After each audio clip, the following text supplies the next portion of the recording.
This is the Infinite Machine P1, and I've been daily driving this thing for about a week now, and you can tell by the design that this thing is going to be iconic, and you either love it or you hate it, and I think I absolutely love it. And while most of it is amazing, there's one thing that I think they definitely need to improve on, but let's talk all about the Infinite Machine P1 and see whether or not it's an everyday vehicle and see if it's worth your money. Let's get into it.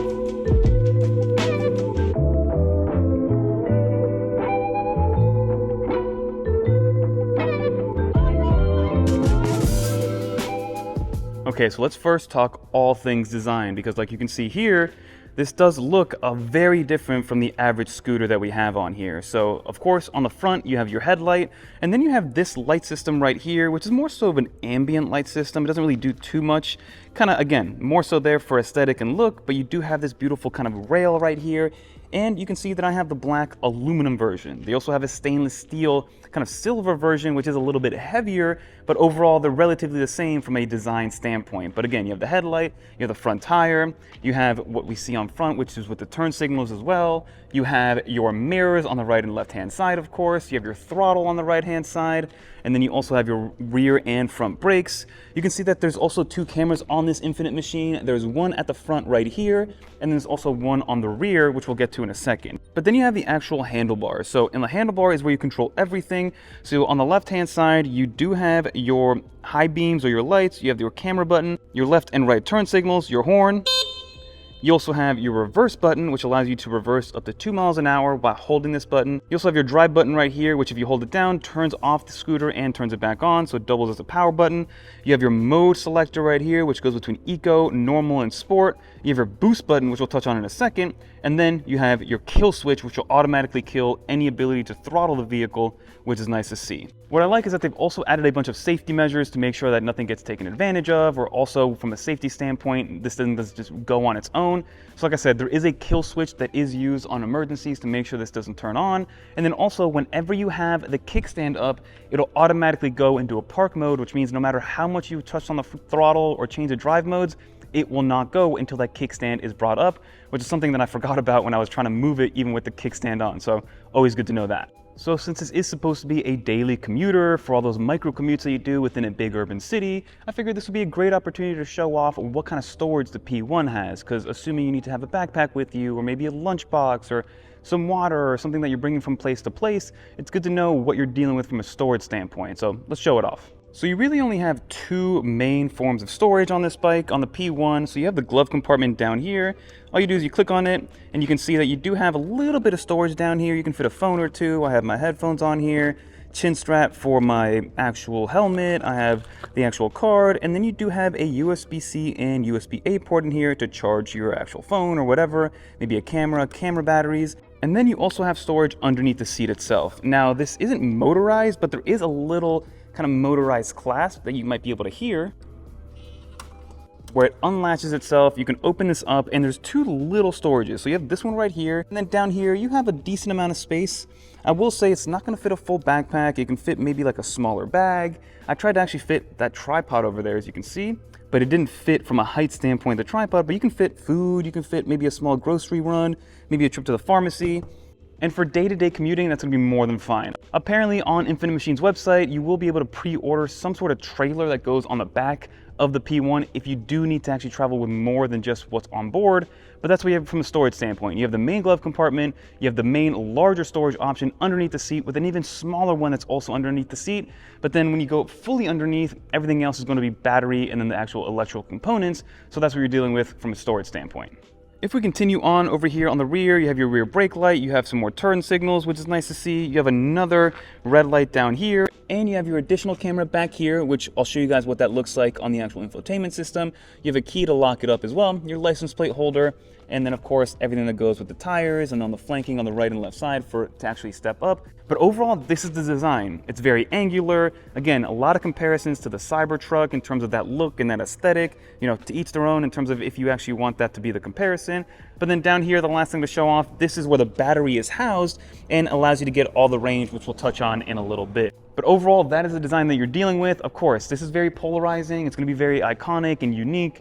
It's very brutalist, very angular, very industrial and utilitarian. Of course, people are going to stop you, and it's a great conversation starter. I've been riding this all over my town, and every single time I get on this scooter, somebody's going to ask me what this is, why it's shaped the way that it is, who it's from, who makes it, how much is it, which we'll touch on in a little bit. And again, looks are all subjective, so it just depends on A, if you like it when you first get into it, and B, if it'll grow on you or not. But overall, I love the design, and I personally like this matte black color versus the stainless steel, but to each their own. All right, so now let's briefly talk about the infotainment system here. As you can see, we are in park. This is about a 7-inch display, and what I like about it is that it does color match very similar to Tesla. So if you guys have used a Tesla in the past, then it's going to be very familiar. You do have the kickstand indicator on here, so it shows that the kickstand is on, meaning that no matter what, even if you hit the throttle, nothing is going to happen. So that's good. And then the moment you put the kickstand up, that will go away, and it allows you to go into your different drive modes. But to show it off, you do have your lights over here, also your right and left turn signal, which,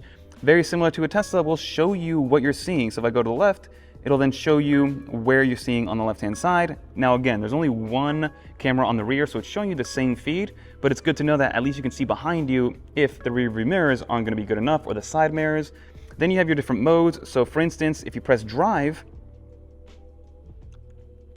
it'll go into drive mode, and now we're in normal drive mode. Then you have your mode button. So if I press mode, you can see that it goes from normal to sport, and then from sport to eco, and then you have your boost button. The boost button allows you to have up to 10 seconds of activated boost to get you to that top speed of 65 miles an hour, which I've done a couple of times, and you'll see kind of the display itself pulsating this purpley red color. Very cool to see.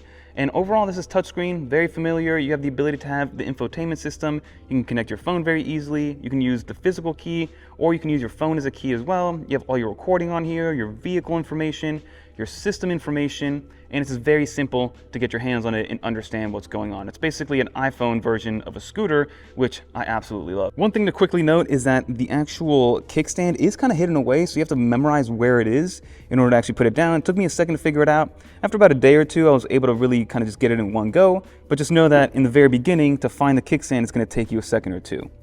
And as you can see, when I put the kickstand up, there it is. Well, all right, now we got to talk about the specs of this thing, so we can at least compare apples to apples with other scooters in this kind of price range, but also from a spec-less standpoint. So in terms of range, you get about 60 miles on a full charge. Again, your mileage may vary, no pun intended, because it depends on how much you want to push this thing, if you use the boost button, if you're constantly stopping and going.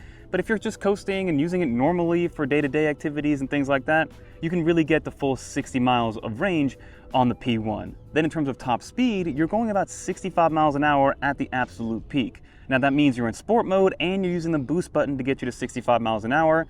In the regular normal mode, I can get to about 45 to 50 miles an hour. And then again, in the sport mode, you can get closer to 58 to 60, and then the boost gets you that final 5 miles an hour, if that's something that you want to do in terms of maybe needing to overtake somebody or maneuver around something. But it is fun, and the torque on this thing is pretty substantial. You're dealing with about a 6 kilowatt motor hub for the motor that's built into the P1, so it's plenty fast, plenty torquey. Again, they are building some sort of trailer in the back for you to be able to haul things, and it's had no issues whatsoever moving my 200-pound body at 65 miles an hour. And then you do have a 3.2 kilowatt hour battery on the bottom of this thing, which not only helps with actual stability and the center of gravity, because you feel extremely low to the ground in a good way, and kind of, again, as you are part of the road because of the battery and there is no engine. And it brings a nice charger. It has its own plug in there, which you see. You can either plug it in directly into the bike itself, or you can take the battery out and plug it in inside.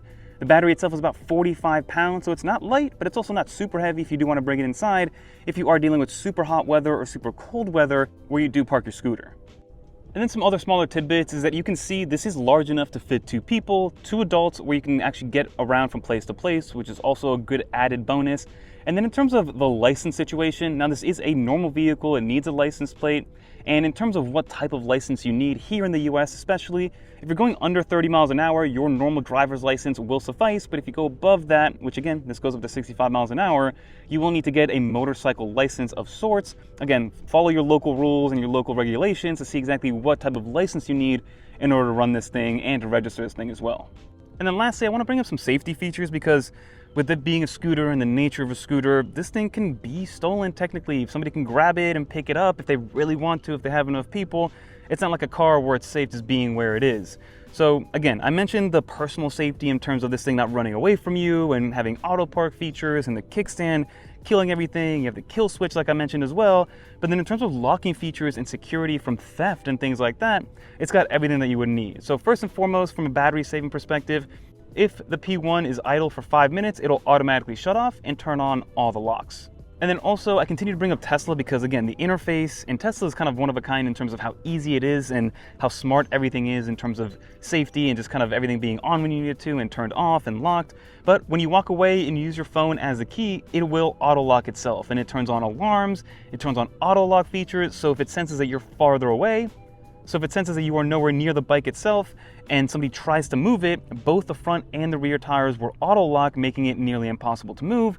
And not only will it turn on an actual alarm on the bike itself, but your phone will get pinged. You'll get notifications on your phone that the alarm has been initiated. So again, they've covered all their tracks in terms of how to keep this thing from being stolen. And then secondly, this is always GPS tracked. This has a low band 4G LTE connection. You can GPS track this thing if need be. So as you might have noticed, I absolutely love the P1, but there's one thing that definitely needs to be improved on because again, this is an EV, this is an electric scooter, meaning that this runs silently. So you hear everything around you, you feel like you're gliding on the road. There was definitely a missed opportunity here to add some awesome speakers. Now the display itself has a tiny little speaker behind the display, which again is mostly for turn-by-turn directions and kind of like pings and kind of UI interface things. But there was definitely a missed opportunity to add speakers onto the P1. They do have an add-on on the website to add some Bluetooth speakers to this thing. But again, if they had built-in speakers so you can just listen to music while you're riding, that would be amazing. I know that there's helmets that have built-in speakers and Bluetooth speakers, and you can technically ride with AirPods if you want to. But having a good onboard infotainment system with speakers is something that I think should be included in the next version. And I'm hoping the Bluetooth add-ons, which you put on the sides, I believe, would be a great little thing to be added and hopefully doesn't come at a big extra cost. But now that we have all the specs out of the way and the overall review, let's finish this up in the studio and give the final thoughts of whether this thing is worth the $10,000 price point, especially when compared to the rest of the competition. So now the final question to consider, is the Infinite Machine P1 worth it at that $10,000 price point? And to contextualize this a little bit, there isn't much competition that checks off all the boxes, has this robust of a spec sheet, has an iconic design, is very tech forward. I mean, this is essentially an iPhone on wheels in my opinion. If Apple were to make a scooter, this is what the technology would be like because it's that easy to use. It feels extremely smart because, again, it has all the features you'd want from a tech forward device. Vespa does have an all-electric scooter, but it's much slower with only going 45 miles an hour, has much smaller range, and that one does cost $7,500. So you are paying a little bit more for the Infinite Machine P1, but you're getting much more from a spec list perspective, you're getting much more from a conversation starter perspective, you're getting much more from a tech forward perspective. So it really just depends on who you are and what you plan to use this thing for, and if you're willing to be an early adopter into this company and into the technology that it brings. I think if you really look at the whole spec sheet, it does start to make sense from a price point perspective. You're paying a little bit of a premium for the tech forwardness of it all, for the iconic look of it, for the shape, the function, the build quality, the materials, and of course the fact that it is an early startup. But I think for $10,000 for the right person, this is going to be worth it. Leave some comments down below what you think. I'm actually excited to test out their next product, which is going to be the Alto, which hopefully we will be reviewing on the channel soon, which is going to be their e-bike solution, which is at a much smaller price point. It does have pedals and pedal assist and things like that, but that's going to be a review for a future video. But that'll do it, everybody. If you made it to the end, leave a little dolphin in the comments down below so I know you made it to the end. Leave a comment down below if you would pick up one of these bikes at $10,000, if you're gonna wait for the used market to kind of start to spur up a little bit. Always curious to know what that looks like, but that'll do it, everybody. If you wanna watch more videos like this one, check out one of these videos right here. Until next time, I'm Fernando. Peace, everyone.